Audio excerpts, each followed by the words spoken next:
Salut! Aujourd'hui, je vous amène faire un tour de bateau. Je vous amène sur la traverse Trois-Pistoles-les-Escoumins, une traverse qui a plus de 100 ans d'existence. Je vous amène sur l'Héritage 1. Bonne traversée!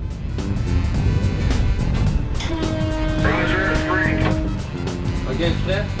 On est prêt. On est parti.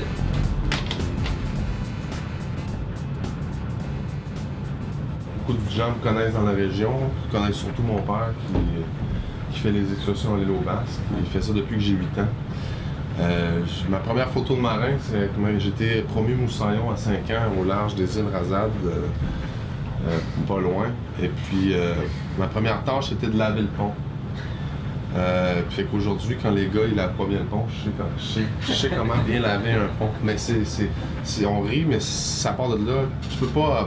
Tu peux pas gérer un navire sans avoir passé par les rudiments puis les petits job-ins qu'il faut que tu fasses, parce que sinon tu peux pas savoir si c'est bien fait ou pas. Faut les avoir fait. Mais donc ma passion est partie de là, surtout avec mon père, les excursions de l'eau basse. Ça fait depuis que j'ai 5 ans que je passe mes étés sur l'eau. La première année officielle avec la traversée régulière cédulée, c'est en 1913. J'ai de l'eau salée dans le sang. Combien d'années? Mais moi, j'ai commencé à naviguer en 57. À 7 ans, j'avais été avec mon père passer un mois sur le bateau avec mon père, avec un de mes frères, Bernard, puis on avait été sur le bateau avec mon père qui était capitaine aussi. Tu as écrit un livre sur l'histoire de la traverse de Trois-Pistoles. L'histoire de la traverse. C'est un article qui avait déjà été écrit par un de mes oncles, qu'il avait publié dans le Courrier de Trois-Pistoles. Puis, moi, un moment donné, je m'étais aperçu qu'il y avait des petites erreurs là-dedans, puis que ça manquait de détails. Fait que j'avais offert à mon oncle de lui donner les détails, compléter son histoire, puis le republier. On dit, dans le jargon, nous on dit que c'est un cargo à 2 pattes. Okay. C'est ce que tu transportes qui est le plus précieux. Là, tu peux avoir des bateaux qui sont chargés avec des centaines de millions de cargaisons, mais la vie humaine, c'est ce qui est le plus important. Ouais. Puis c'est de dealer avec ça, il faut être toujours poli, souriant, mais quand il y a quelque chose qu'il faut que ce soit fait, c'est la sécurité en dépend, faut que ça se passe. Il y a un autre qui est donné, il faut que ça se passe. C'est d'être, je pense que c'est ça, un navigateur avec des passagers, là, c'est d'être toujours poli, mais strict, trouver la ligne là, où ça se passe bien là, pour garder la sécurité des passagers.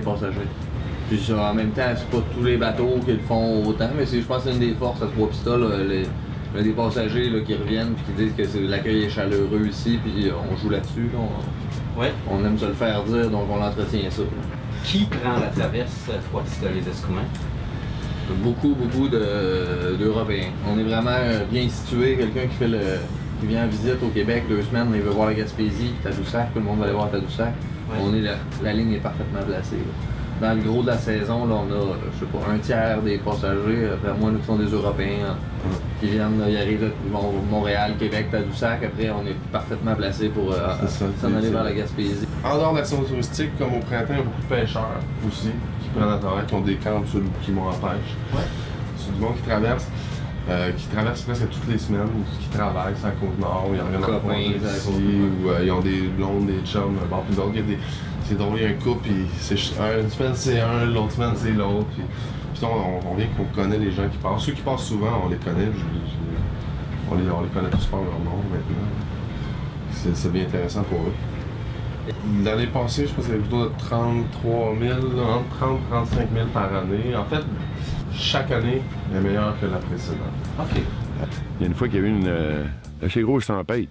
Il y avait Bérubé, le marchand de patates là, qui traversait l'autre côté avec ses patates. Puis à un moment donné, la température était pas mal mauvaise, puis le camion était peut-être mal attaché. En tout cas, ça bougeait un peu. Puis là, ça s'en venait dangereux. Fait que le capitaine Lévesque, il a regardé Bérubé, il a même mis ses poches, il a regardé Bérubé, il a dit comment est-ce qu'il roule ton camion? Il m'aurait plus le prix que l'autre a dit, puis il a soufflé l'argent, il a payé. Tiens, pose les chaînes, camion à l'eau. Ah, c'est rendu trop dangereux, là, le centre de gravité était trop haut. J'ai vu ça en bas, Rome, qui a un genre de prix qui a été décerné à l'équipage cette année, je pense. Ouais. C'est quoi ça? C'est l'initiative de notre premier officier, Jean-Philippe. OK. C'est un organisme à but non lucratif qui d'essayer de rapporter le plus d'observations de mammifères marins. Au début, il faisait avec les excursionnistes, puis qui voulait le faire.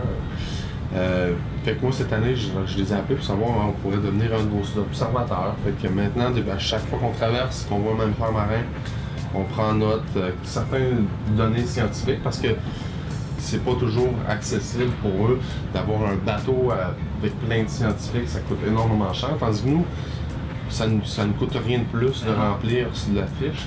Fait que ça donne beaucoup d'informations à eux. Et entre Rimouski et Rivière-du-Loup, il y a beaucoup d'activités sur le beluga.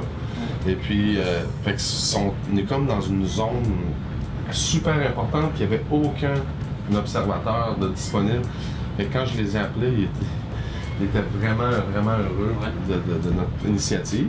Moi, le devoir m'appelle, fait que je vais te laisser la watch, là, on est au 320. Puis il y a le pétrolier là, qui est 3000 sur tribord, il va falloir m'en repos. Je te laisse ça. Merci capitaine. Mais je me rappelle une autre fois aussi que la mer était assez forte que le petit Wallet, qui était le matelot du capitaine Lévesque, lui-même, lui, était malade. Puis c'est moi qui tenais la roue. Puis le capitaine Lévesque était assis, il avait dit « C'est là qu'on voit c'est quoi des bons marins. »